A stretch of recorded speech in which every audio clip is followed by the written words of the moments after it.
So, Chris, your story and the coaching and support that you share on so many different topics and through other people's difficult stories, which we can find on your website.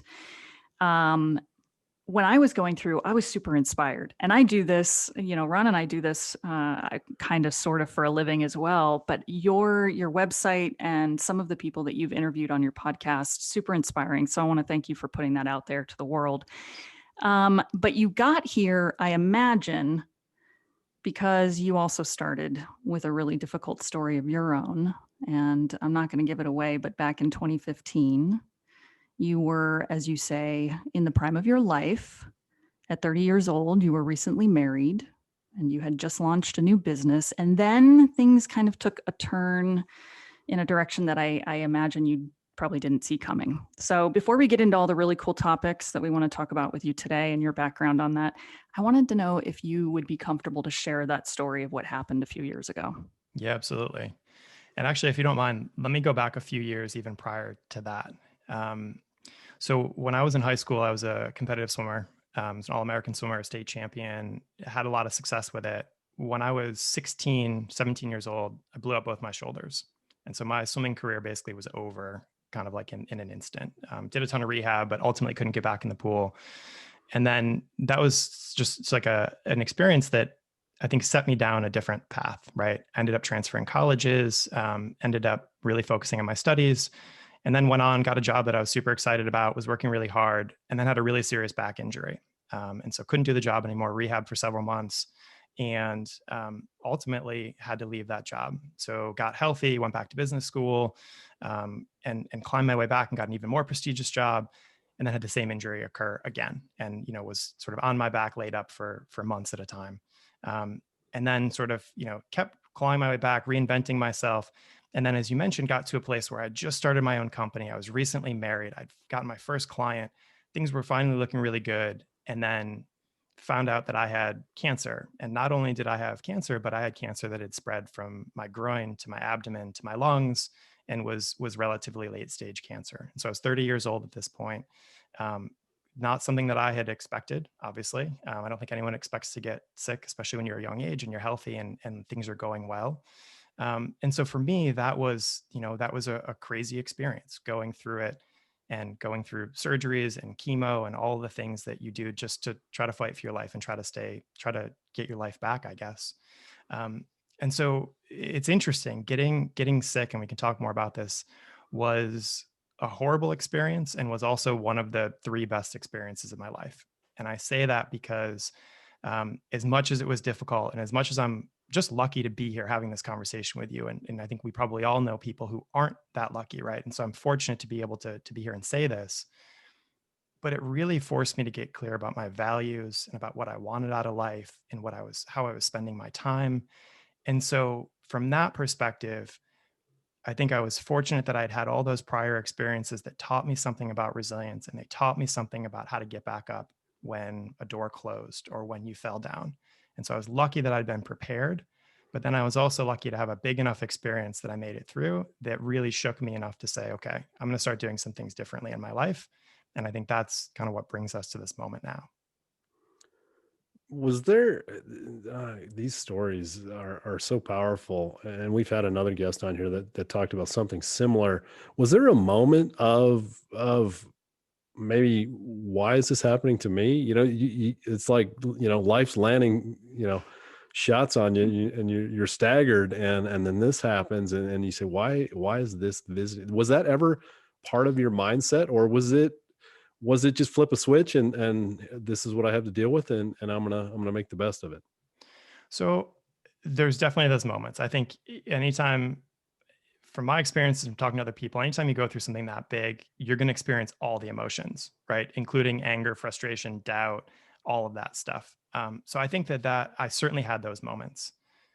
I think my upbringing was a little bit unique, actually, in that my father had polio, and so he was one of the last people who had polio, and so he lost the use of his left arm, and his mother also contracted it, and she was in a wheelchair. And so growing up in my household, I didn't realize it at the time, but the way that we talked about limitations, the way that we talked about what you could and couldn't do, I think it was different than other places. Like I watched my dad grow up playing golf with one arm and tying his shoe with one hand and, teaching me how to hit a baseball in the backyard, like doing things that I think are really amazing now. But as a kid, it was just the way that it was. And I think credit to my dad for being someone who didn't complain about his situation.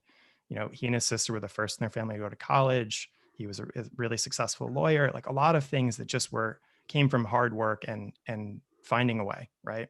And so I didn't go to that place, I think, as much as maybe I could have. And I don't take credit for that. I think I'm a product of my upbringing, like many other people or everyone else's.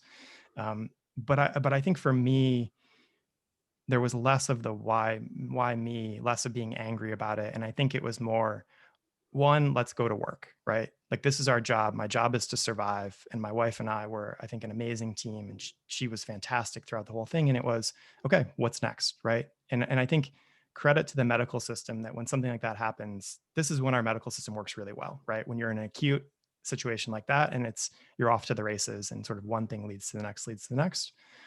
And so I think my job when I was going through chemo and when I was going through treatment was just to stay alive and to make it to the next thing. Um, but I also had 8 hours a day in an infusion center where I sat and I read Man's Search for Meaning and I meditated and I did all sorts of things just trying to explore and make sense of it and build new skills and pass the time and all the things that you do in a moment like that. And so, like I said, I think it was all of those feelings at once and all of those thoughts. But there was a knowing in me that maybe not a knowing, maybe that's too strong of a word. I had a sense that it wasn't my time yet. I felt like I had Mm. more work to do. I didn't know what that work was. I think I'm still figuring that out to some degree, but there was a faith, there was some sort of deeper knowing that in the worst moments of it was super helpful to me. Why do you think it takes us getting to a point like that, at sick, sitting in a hospital to make these kind of changes? Um, and on that question, how do we help other people, do you think, reach Yeah. these moments before something like that happens? Yeah. I feel like this is the big question, right? Yeah. Because we all know we should eat our vegetables. Like we all should eat broccoli tonight for dinner. But most of us won't. Like we eat pizza, we don't work out, we don't do the things that we know we should do, and it's really hard. It's not a mystery, by the way, what leads to good health and what leads to bad health. It's just really hard to do it, and for a lot of good reasons. I think that's in play here too, right? So I think it's absolutely possible for people to learn everything that I learned and more without going through all the pain that I went through. But having said that, one of the nice things about a crisis like that, or the things that I'm describing, is that it focuses you, right? In those moments, I had one job, that was to stay alive. And that's a really unique feeling. I actually think it's one of the things about COVID that's been, one of the silver linings is that we've all gone through a moment like that together, where all the things, at least early on, that were distracting and interesting and important or not important in people's lives, all of that kind of fell away for a period of time where it was all about how do we stay safe? How do we care for people? How do we, get through this moment? And it was really cool. I think, again, really difficult situation. But one of the things that's been interesting about it is that everyone's gone through that together. And so I think it's possible for other people to get all of the benefit from my type of experience. But I think now you're in the land of habit change. Now you're in the land of how do I create practices? Like, how do I figure out what my why is, or that I have an intention of becoming more resilient, let's say? And then how do I start to design my life in a way where I can actually start making investments in that on a regular basis, right? So, how do I get clear about why I'm doing it and figure out the areas that I want to invest in? But then how do I bring other people along for the ride? How do I commit to it publicly so that other people keep me honest? How do I start habits and behaviors where every day I invest 10 minutes in reaching out to people who I know support me and that I want to support, right? Or I start moving throughout the day. I take a break in between my meetings to do a couple push-ups or squats or something like that gets my body moving. Like we can build all those things into our lives, but it takes sustained effort. And that's the part that's really hard. And I think that's where, if we all start with the assumption that life is busy, it's really difficult to do these things, you can start to design into your life some of these behaviors, these habits, these mindsets that are really productive in the long term. And it will take you time to build. But if you can do it, then you're in a different place, right? Then a year or two, 10 years down the road, when something happens, you've built up a whole arsenal of things that you can draw upon that, took you 10 minutes a day, but you really had to do the work. You had to show up each day.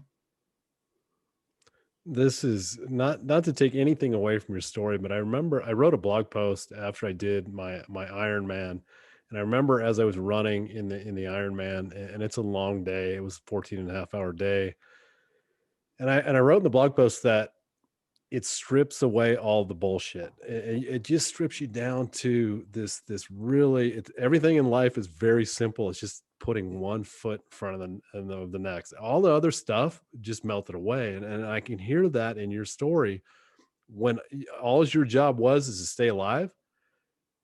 All that stuff that we think is really important just kind of it's like, wow, it's not really that important.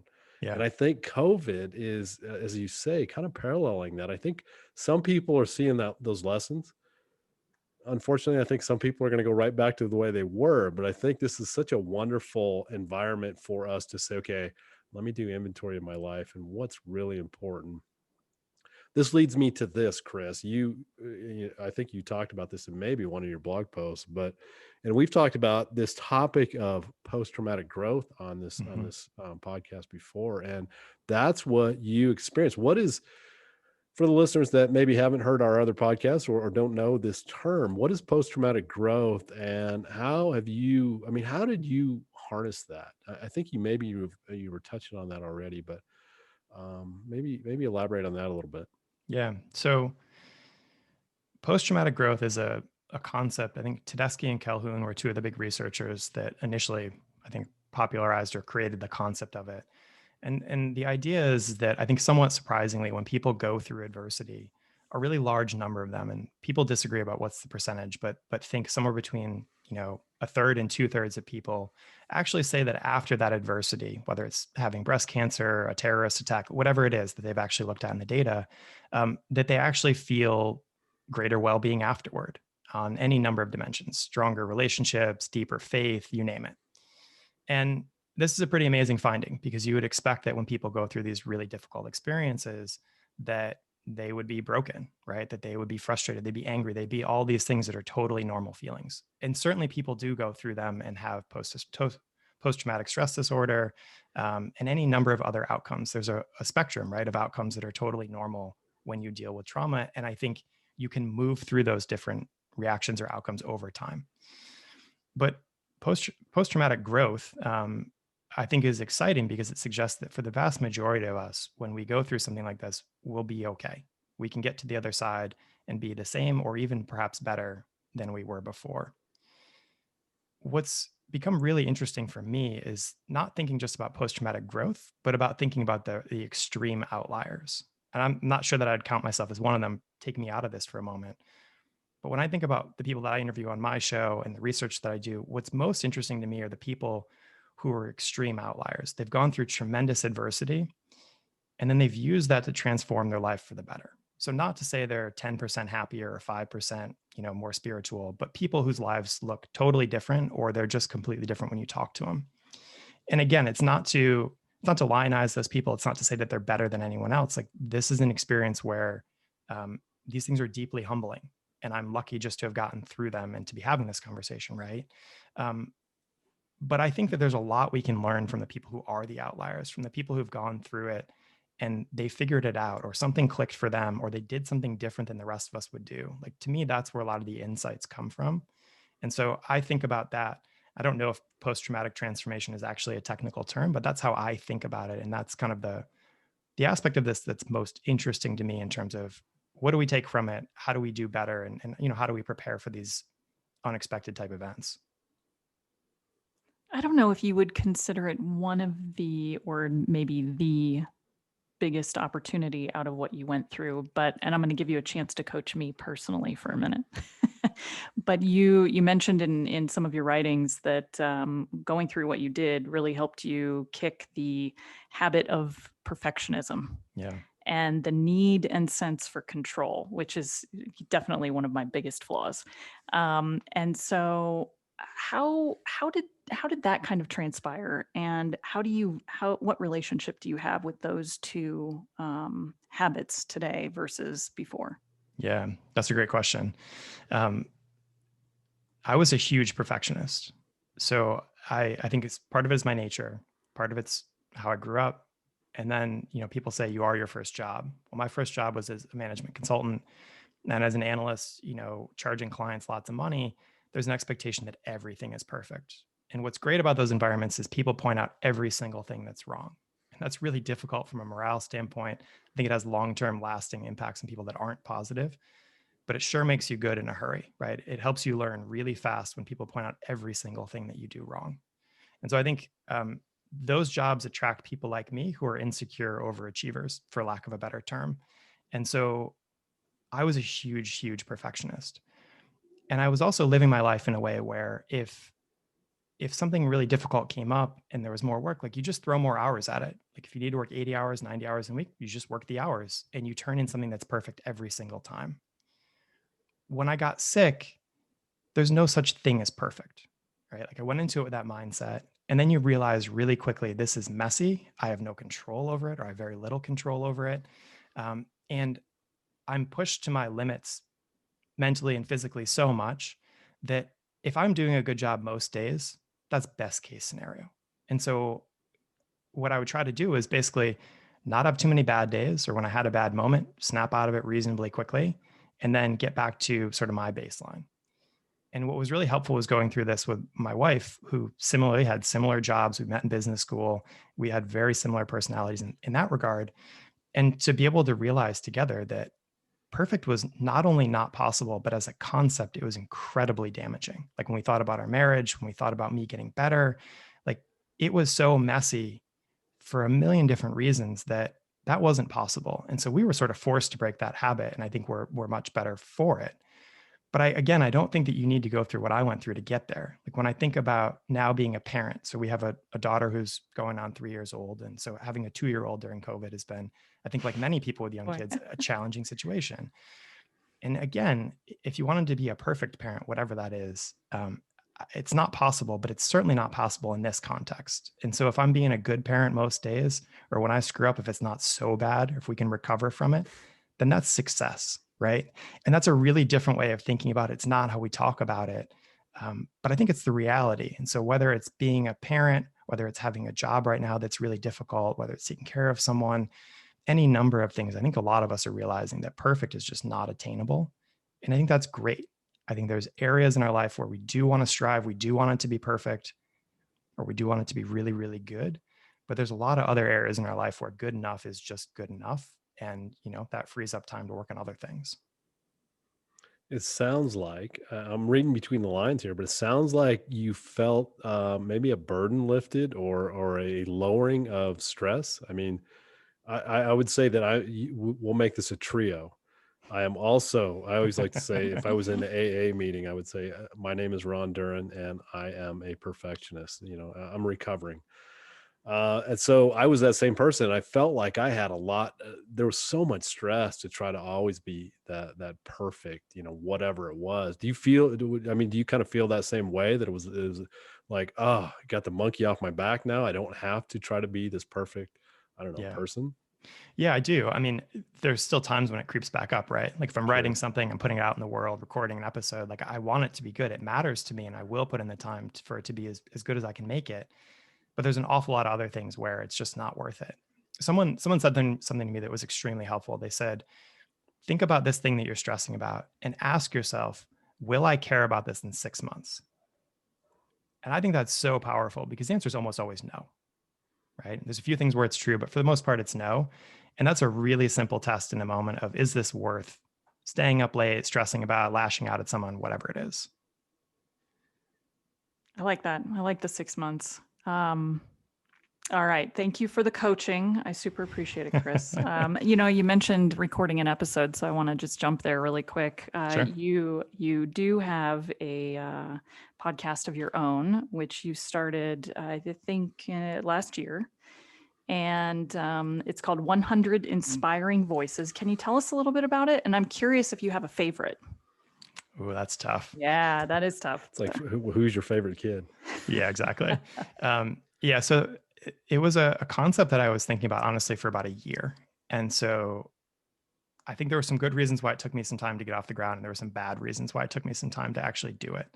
But when COVID struck, I was finishing up a big project, and I said, you know what, I'm going to put some of my client work on hold, and I'm going to do all the things that I've been meaning to do. I'm going to go try a whole bunch of stuff, take some risks, and just do some different things because I was feeling a little bit stale. So the podcast was one of those things. And the idea behind it is to interview 100 people who personally inspire me. And they're people who've been through tremendous adversity. They've bounced back from it. They've gone on to change their lives, change other people's lives. And so it's really about exploring, what were those experiences like? How did they get through the worst moments of it? Much like we've been talking about here, how did they get through the worst moments? And then how did it change their lives? And how do they think about going forward from that moment? So I talked to people who've been through these experiences. And I think one of the things that I've really tried to do is to have a broad range of guests. So I wouldn't say these are favorites, but some people who have really different experiences. I mean, I spoke to a Holocaust survivor, which is just an unbelievable privilege to be able to do.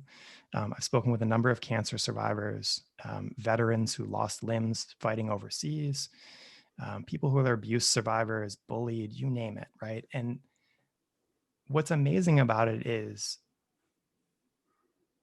there's each of those stories is different. Each of those stories is inspiring in its own way, but there's also a lot of commonality, right? There's also some traits that you start to see in people about how they got through it or what they say they want their life to look like going forward. And so I think what's cool is that there's a universality, but then there's also sort of the individual piece of it, right? And so I get to go deep. I get to talk to someone, understand who they are and what makes them tick. And I think what's been eye-opening for me is just realizing that you really have no idea what someone else is going through, right? Like I experienced this when I was sick to some extent, and like sitting in an infusion center and seeing other people who were getting chemo, who like you just never would have guessed that they were unwell. And I have the same thing here when I have these conversations with people who are, you know, by and large, high functioning adults who are doing really cool things, but you start to peel that back and wow, they've been through stuff that makes my story look like nothing, right? I wouldn't trade places with a lot of them. And so it's been really cool to have those conversations. And the idea is to do 100 of them. I really wanted to push myself. I was a sprinter as an athlete. I oftentimes lose interest in things pretty quickly, right? I'm on to the next thing. And so this for me was a real challenge to say, you know what, this is a 2-year project. I'm going to talk to 100 people and I'm going to do it. And I think similar to what I said before, I'm going to put it out there. I'm going to commit to it because that's going to increase the likelihood that I'll actually follow through. If I've told everyone I'm going to do 100, I can't stop at, 13 or something like that. That's awesome. A You and lot Ron of, have so much in common. I It's was just amazing. you're learning endurance and delayed gratification, and Yeah. there's so many great things here. Yeah. So Chris, let me ask you the big question. I'm gonna play Simon Sinek. What's your why? What drove you to do this, and what are you hoping is going to come out of this? Yeah. That's a really good question.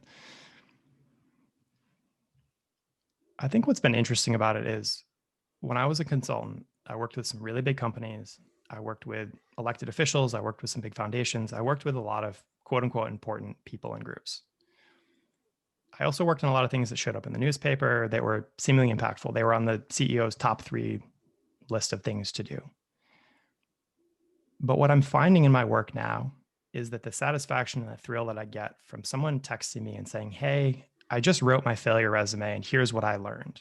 Or I listened to this podcast. I've really been struggling with some health issues. It allowed me to have a different conversation with my partner or a better conversation with my doctor. Those experiences, I think old me would have said, those are really small, or that's cool, but kind of who cares, right? Being on this side of it and having those conversations, I can't begin to describe how amazing that feeling is. And so I think whatever my why started out as, wanting to share, wanting to process and deal with some of my own feelings, whatever that was, I think what I'm realizing now is that it's pretty amazing to be able to help people who are in a similar place, going through a similar thing, or trying to care for someone who's going through something similar. Those experiences are really amazing. And so I think being able to show up and put out a podcast that people listen to, that people get some value from, to write articles, to do coaching, all that stuff where you can help someone transform, even if it's just that first step, even if it's just helping them figure out that first rock to go turn over, that's a pretty cool privilege. And so I think, hard to say where it goes for me or hard to say how big it gets. I don't know that it matters. I think the depth of relationships and just seeing that impact in a very real way has been a really nice change for me. And I'm super fortunate to be doing it. Thank you. Thank you for doing it. I mean, that, as you guys know, there was my moment where the hair on my arm stood up. I mean, I know this sounds hokey, but I want to see more people doing things like this. So I appreciate that. I'm sure that the people that you talk to and then that you touch are so grateful for you giving a voice to this. So I'm appreciative of that. Yeah, likewise, man. And I think one thing that's been really cool is just realizing that we all need help, right? Like I have coaches that I work with, I have people that I look to for advice. We all need that support. And so I think there's something that everyone can give. Does everyone need to start a podcast or need to quit their job and do something different? No, absolutely not. But I'm more like everyone else in that I've been through a couple things. I can talk about those things. I can share some wisdom and hopefully make things a little bit easier for other people. But there's nothing special about me. I went through some experiences and I just did the best that I could to get through them. And I'm lucky to be in a position where I can talk about it, and I think it is helping some people. But you know, it's more similar, I think, to everyone else's story than not. I'm reading a book right now called The Red Platoon, and it's about the Medal of Honor winner from a battle in Afghanistan, the Mm, Battle of Kamdesh, and I'm about a third of the way through it. But the Medal of Honor winner Clint Romesha, I'm not sure if I'm saying his name right, but anyway, he says we were just ordinary people put into an extraordinary situation. So I can hear that echo in you that there's nothing special about me. I was just put into this situation, and you did the best you could with it. So I hear, the humility of not only a Medal of Honor winner, but also, in your words as well, that, um, and I like to say the same. There's nothing special about me either. And I don't know. You just do things that you do the best you can with them. yeah, yeah. I mean, in some of these situations, what else are you going to do, right? Or Yeah. you got to show up, and so I think we all like to believe. I think we all like to think that we would act a certain way in these situations. I think the reality is you don't really know. So if my cancer came back, I don't really know how I would handle it. I think I've done some things that would make me stronger, make me more resilient. But I also know that, sometimes that bothers me. And I know other people who have relapsed, and that's a scary thought, right? And I know a little bit about the cancer disease, but I interviewed a woman whose son was diagnosed with a rare genetic disorder. And I think about my daughter, her son was the same age as my daughter is now. And how would I handle that? I don't know. I think that would be incredibly difficult as a parent. So I think the more you actually spend time in this space, the more you realize there's a big amount of humility that's needed. I think that's been a learning for me. I wasn't the most humble person before. The more I hear from people, the more I think about it, the more I realize, you know, it's good to have some of that humility, and it's good to have a little bit of respect for the fact that you just don't know what it's like to go through everything that you could possibly go through. So true. Let's talk about resilience just a little bit, because you Sure. have a really incredible article out there. And this is obviously, as everybody knows, this is area that Ron and I spend a lot of time, and it's super important to us. And I still feel like going through your article, I was learning so much. So check that out. We'll put his website in the show notes. But this article on resilience, you talk about what it is, why it's important, how to forge it, how to use it, and how an exponential number of people are looking for what this word means and how to use it and how to um, grow it if you've never had it before. Uh, you know, can you tell us a little bit about your mission personally? I mean, we know a little bit about your story, but how, and maybe go into a couple of things in the article if you recall, how do you help others find resilience and through their own self-growth, and how do you help them do this, or how can people do this? So let me start with a couple of things that I think I've learned about resilience. And then I think there's really two paths for people who want to, at least from my perspective, start to build more of it. So here's, I think, four things that are true about resilience. So first of all, everyone has it. If you're listening to this right now and you're breathing, you already are resilient, right? You need resilience. You've gotten to this point, and so you have many different traits, mindsets, habits, behaviors, et cetera, that make you resilient. The challenge, I think, for many people is that when adversity strikes, when you get stressed out, when you're anxious, you forget that. Maybe you get sped up, maybe you get a little bit too inward focused, whatever it is. And so you forget that you have many skills that you can draw upon, right? So none of us are starting from zero. I think that's the first and maybe the biggest takeaway. Um, the the second thing is that resilience is multifaceted. So I was just talking about this a minute ago. What I went through and what allowed me to get through having cancer is different than my friend whose son, wakes up every day with a disease that impacts the quality of his life, right? Are there some things about the things I've learned and what I've demonstrated that would be useful? Absolutely. But are there other things about those two experiences that probably feel pretty different and probably test you in different ways? Definitely. And so even though I might feel resilient or feel like I've proven some things, there's more work to be done, right? It's not a problem to be solved. It's a condition to be managed, right? And so we try to show up each day with it to be as resilient as we can, but you never get there, right? It's asymptotic. There's never a point where you say, I've reached resilience, I'm there, right? So I think that's a really helpful thing to think about. Now, the good news is, I guess, the third point, which is that greater resilience can absolutely be built, right? So if you're in the Army, you work with some of the trainers from Penn's positive psychology program, and they teach you resilience. There's all sorts of people, teams that are working on this all the time, right? And so it definitely can be built. And then I think the fourth thing about it is that it requires work. It requires an investment. As much as I think my article is great, just reading that article will not make you more resilient. You can read it 100 times and you won't be more resilient. It can be a start. It can be for the first step on your journey to becoming more resilient, but you have to do the work. You have to learn through experience. You can't intellectualize something like resilience. I think it's probably true of most things, but certainly not resilience. So I think those are the four big things that I would say that I've learned about it. For people who want to increase their resilience, and by the way, if it could be resilience, it could be well-being, it could be happiness and joy in your life. There's a lot of overlap in these things, right? But I look at it through the lens of resilience. For someone who's interested in having more of that in their life, there's two ways you can go about it from my perspective. So one is the very top down, if you're a project manager, the very waterfall away approach of doing this. This is the you start out with what's the objective, right? Why is it that you want to become more resilient? So when times get difficult, what's going to keep you showing up? What's going to allow you to keep putting in the work? So you get clear on what your why is. Then you take a baseline. So I talk about in the article, the 5 protective factors. You could sit down and say, okay, on each of these, when it comes to faith and spirituality, where am I compared to relationships, compared to my mental habits, et cetera, right? So take a baseline, figure out where are your gaps, where are your relative strengths. And then you can create a plan to say, okay, here's some things I'm going to go try. I'm going to try mindfulness. I'm going to try meditation. I'm going to try rekindling some friendships. You create a plan, you iterate, you reflect on it. That's one way of approaching it. And for people like me who like order and they like structure and they like things to be linear, that's a good way to think about it. For other people who are really busy, people who maybe don't want to make that investment, I think a different approach is just to get started.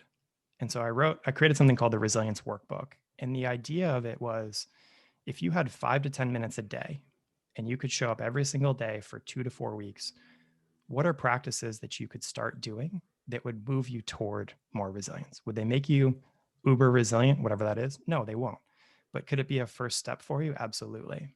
And so the idea of the workbook is pick one of the 10 practices, pick something that speaks to you, something that you're a little bit excited about, commit to doing it, rope me in, right? Send me an email and say, here's what I want to do, and I'll help keep you accountable, and then go and get started. And I think for some people, that's a better place to start because it's lower commitment. You don't really have to become an expert on it. You don't need to know anything other than, hey, it sounds really nice to reconnect with some people. So let me make a practice out of that for a couple of weeks and see how that feels. So if people are interested, that's also on the website. It's free to download, take a look at it. I think those are the two main ways that people can dive in. There's lots of other things that folks could do to become more resilient, to make this a practice. And if you find a different approach that speaks to you, great, go do that. These are two ways that I've thought about and that seem to work for people in my community. But like I said, I think anything that you can do to invest in yourself, your growth, your well-being, I think those are all good things.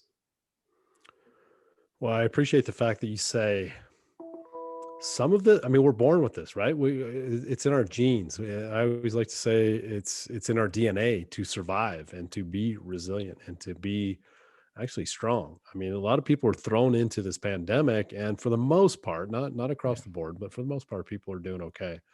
And so I appreciate the fact that you say, let's remember that we're built for this. We're built to survive. We had a previous guest, Shannon Huffman Polson, and she talked about, I think it was, she may have used the term a lifeline exercise. And she said, let's go back and look at your life history. And the idea is that you're going to find out that you're actually stronger than you thought you were. You're going to Yeah. be able to see those times in life where you overcome, obstacles or challenges and come out of it sometimes better, sometimes we fail, and that sort of thing. So that was her way of saying you're stronger than you think you are, and you have something similar, and you have what you call, you touched on a little bit earlier in this podcast, a failure resume, which I kind of geeked out on that as I read your blog post, because we like to highlight failure on this podcast. And the reason is not because we think it's fun to make fun of people's failures. It's the idea that even successful people fail. We all fail. And let's bring this to light so that it kind of normalizes this idea that it's okay. Yeah. We fall down, we skin our knee, and that's okay. We get up and we keep going. And so talk to you a little bit about your failure resume and why you think that's so powerful.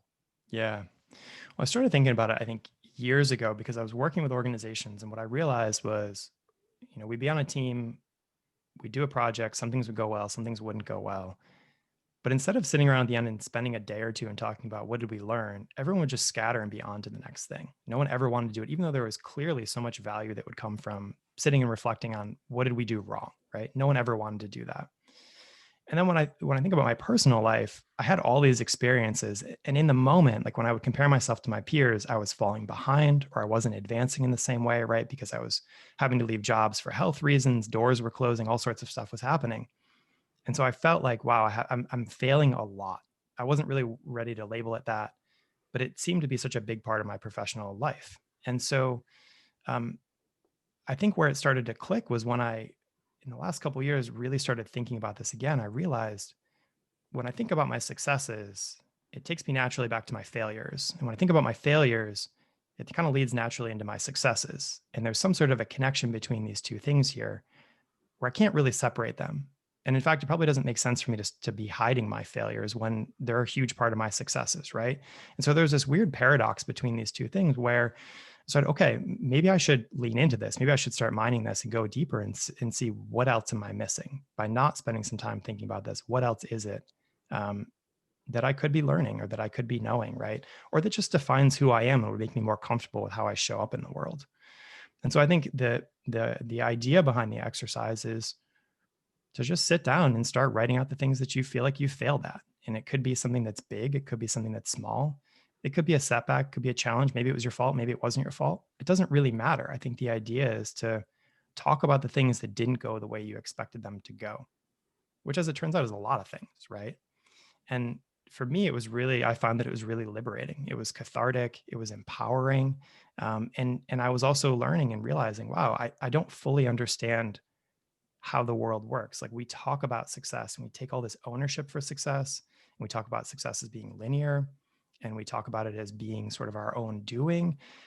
And that's not always what happens, right? Like there's a lot of luck in life. There's a lot of things that look like failures that turn into successes. Like it's kind of messy.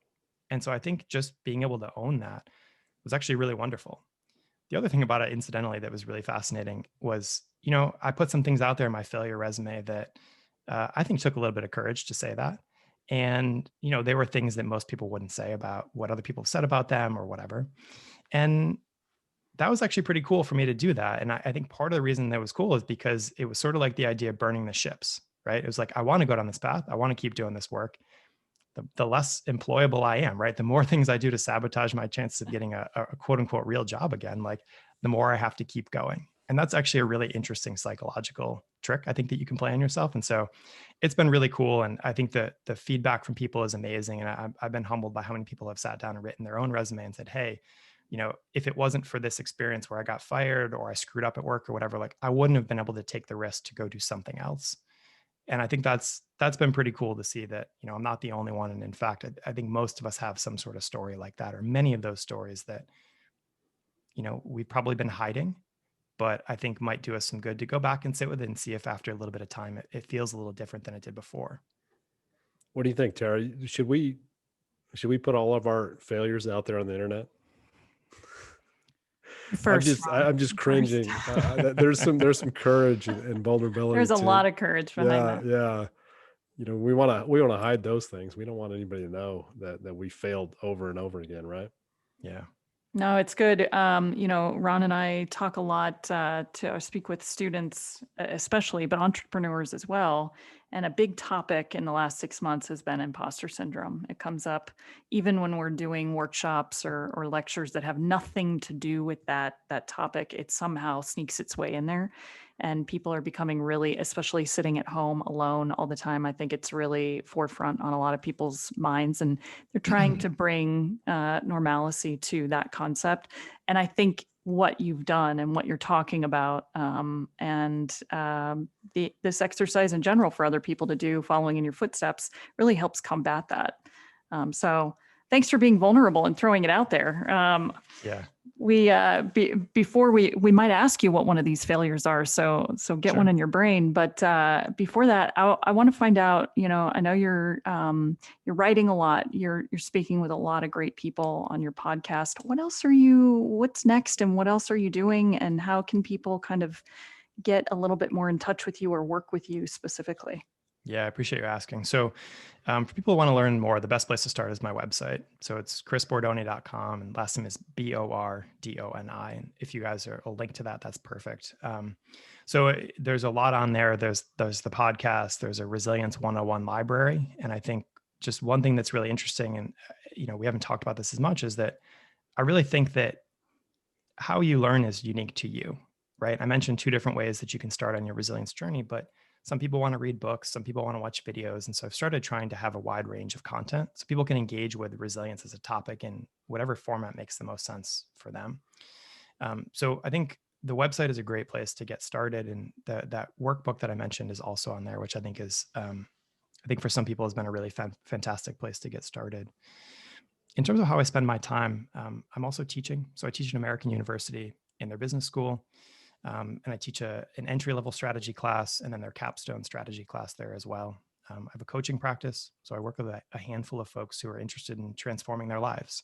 And so that's been a ton of fun for me. And then I do workshops and I do training. So for people who, want to bring some of this conversation into their organization, whether it's in, an hour conversation or it's actually doing a series of trainings and workshops, whatever that is, I've been doing a nice mix of those, and that's been a ton of fun for me. So it's a lot of different things that are going on right now, but honestly, it's been fun to come at this from a lot of different angles.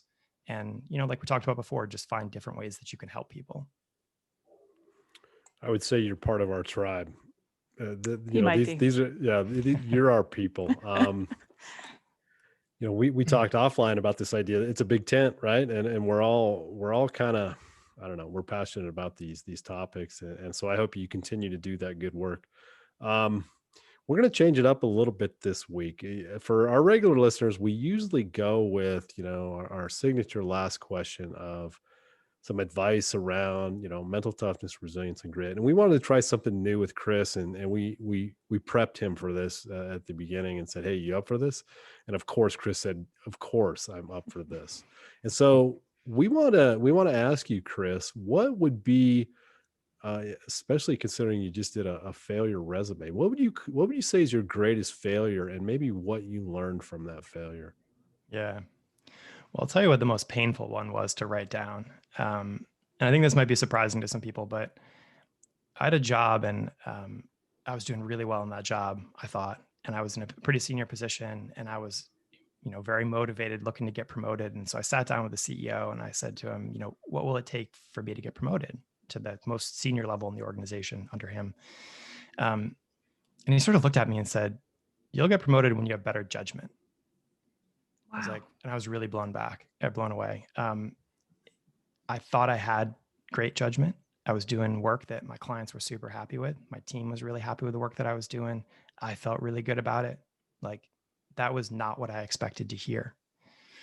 And, I went through all the whole cycle, right? Of like denial, anger, all that sort of stuff. But then I'd ask myself, okay, is there something in here that's true?